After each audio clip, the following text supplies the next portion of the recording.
আবারও আলোচনায় sanction. Actually আমি ব্যক্তিগতভাবে মনে করি না যে এটা নতুন করে হয়তো একটা আপডেট আসছে, কিন্তু এই স্যাংশনটি মূলত অনেক আগে থেকেই মার্কিন যুক্তরাষ্ট্র নিষেধাজ্ঞা বা ভিসার উপর নিষেধাজ্ঞা এই কথাগুলো তো নির্বাচন পূর্ববর্তী সময় বলেছেন।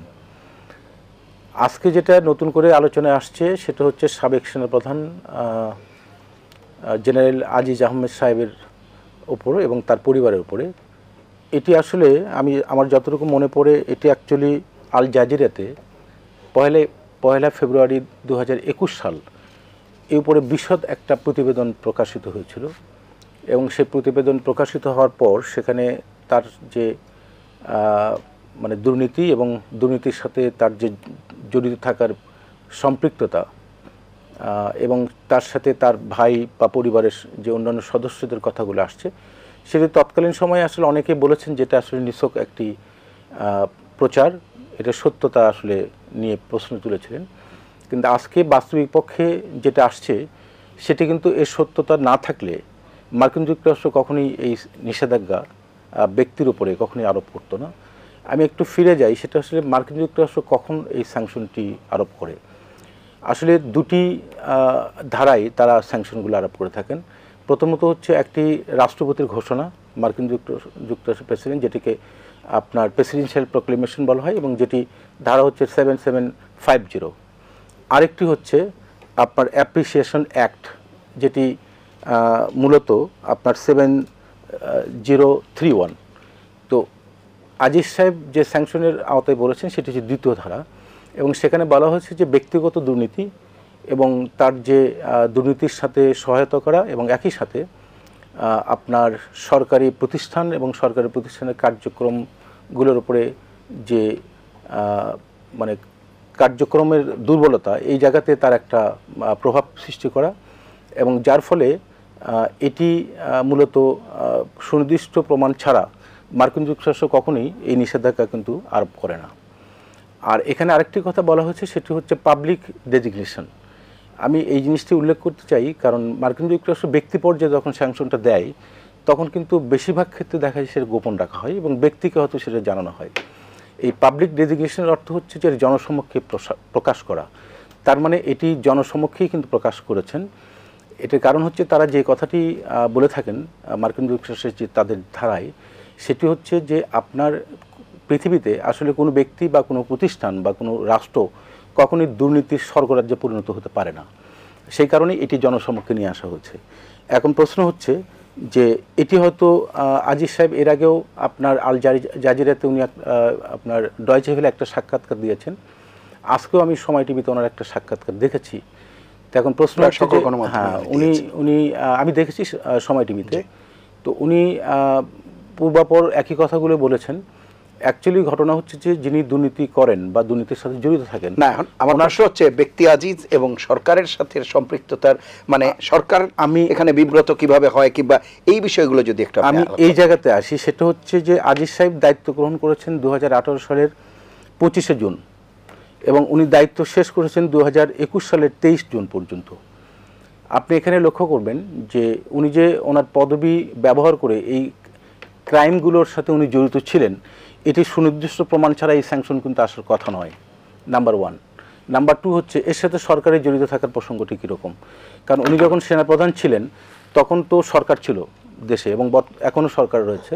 তো সঙ্গত কারণেই সেই সরকার এর তত্ত্বাবধানে কিন্তু এই কাজগুলো হচ্ছে, বিশেষ করে তার যে ভাই ফ্যামিলির যে মেম্বার, বিশেষ করে তার আপনার হারিস এবং তার জোসেফ, যেটি দেখা গেছে যে আপনার তার ভাই একজন মনে হয় ক্রিমিনাল অফেন্স করেছিলেন এবং সেটি দায় মুক্তি দিয়েছেন। সেখানে কিন্তু এই স্যাংশনে উল্লেখ করা হয়েছে যে জবাবদিহিতা থেকে তাকে অব্যাহতি দেওয়া হয়েছে এবং সেক্ষেত্রে আজিজ সাহেব এখানে ভূমিকা রেখেছেন, তার পদবীর ভূমিকা।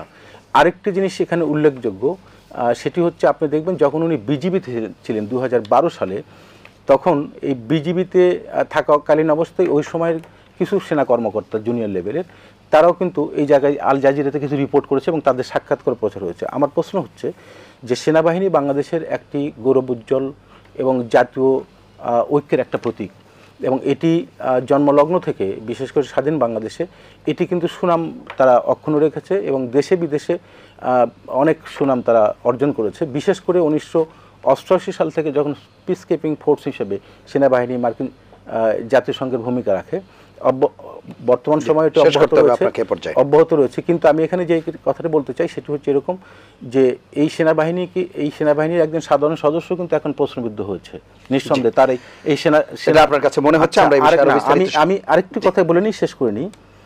সেটি হচ্ছে যে সরকার কেন বিব্রত? সরকার ডেফিনেটলি বিব্রত। আমরা একটু শুনে আসি সরকার বিব্রত কিনা, আপনি আবার পরবর্তীতে বলবেন। এই কারণেই আমি কি শেষ করব? জি, এখন আমি আবার শুনবো আপনার কাছে।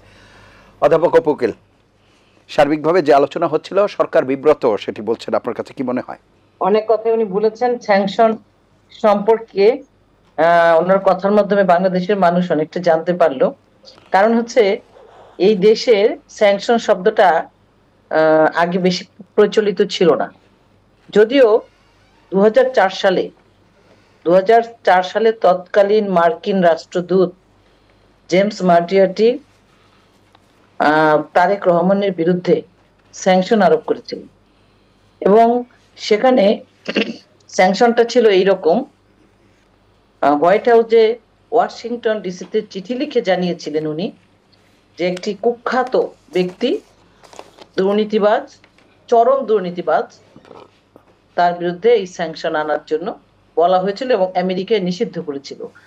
আজ পর্যন্ত তারেক রহমান আমেরিকা যেতে পারেন না। সেই সময়ে এই যখন বিএনপি 5 বার দুর্নীতিতে ধারাবাহিকভাবে চ্যাম্পিয়ন হচ্ছিল, সেই সময় কিন্তু এদেশের মানুষ এই স্যাংশন শব্দটা সেভাবে বোঝেনি। তার মূল কারণ হচ্ছে যে আওয়ামী লীগ তখন বিরোধী দলে ছিল।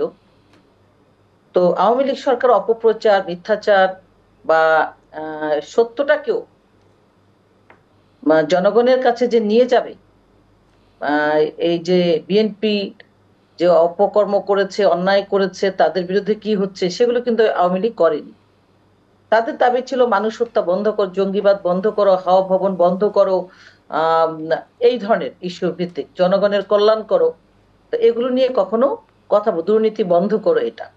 তো সেই স্যাংশনটা পরবর্তীতে অনেকের উপরেই হয়েছে, যেটা নিয়ে কোনো শোরগোল হইচই ছিল না।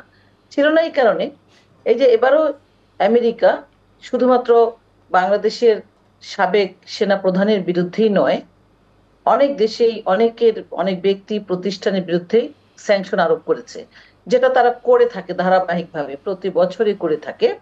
এবং সাউথ আমেরিকার নিকারাগুয়ার সরকারের 250 শতাধিক কর্মকর্তার বিরুদ্ধে ভিসা নিষেধাজ্ঞা দিয়েছে। তো এই যে তারা করেছে, মানে বিভিন্ন কারণে তারা করেছে।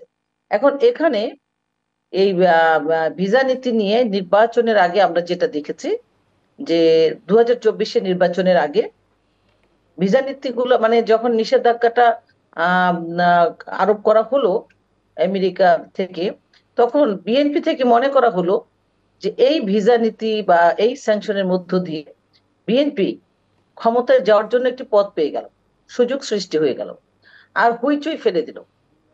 আজকেও দেখবেন মির্জা ফখরুল এমন হইচই করছেন এটা নিয়ে, কিন্তু উনি ভুলেই গেছেন যে ওনার সরকারের, ওনার যে দল করেন সেই দলের যে মহাসচিব, উনি স্যাংশন নিয়ে আজও দিব্যি লন্ডনে অবস্থান করছেন এবং বাংলাদেশে মুসলেকা দিয়ে এমন ভাবে বলছেন যে নিজেরা যে স্যাংশন খেয়ে পালিয়ে বেড়াচ্ছেন, বসে আছেন, সেটা বেমালুম ভুলে গেছেন।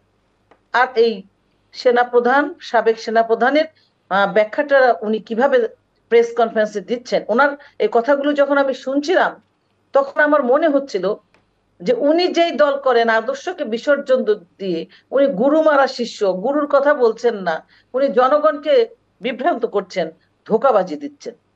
আমি মূল কথাটা বলতে চাই এটাই, স্যাংশন দিতেই পারে, বিভিন্ন কারণে দিতে পারে, বিভিন্ন উদ্দেশ্য থেকে দিতে পারে, তাদের সাথে নীতির মিল না হলে পরে, উদ্দেশ্য সফল না হলে নানাবিধ কারণে দিতে পারে।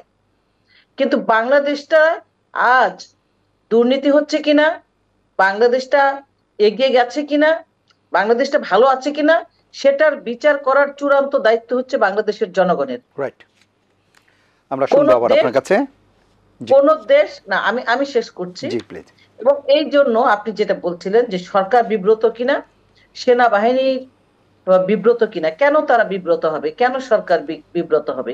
এখানে ব্যক্তিগতভাবেই জেনারেল আজিজ সাহেব এটা নিয়েছেন এবং তিনি ব্যক্তিগতভাবেই তার বিবৃতি প্রদান করেছেন এবং উনি ডিটেলস বলেছেন ওনার ভাইদের সম্পর্কে। যেটা বলেছেন, ভাই যেটা বললেন যে দায় মুক্তি দিয়েছে, হ্যাঁ দায় মুক্তি দিয়েছে, সেটা ওনারা বলছে যে জবাবদিহিতা নাই।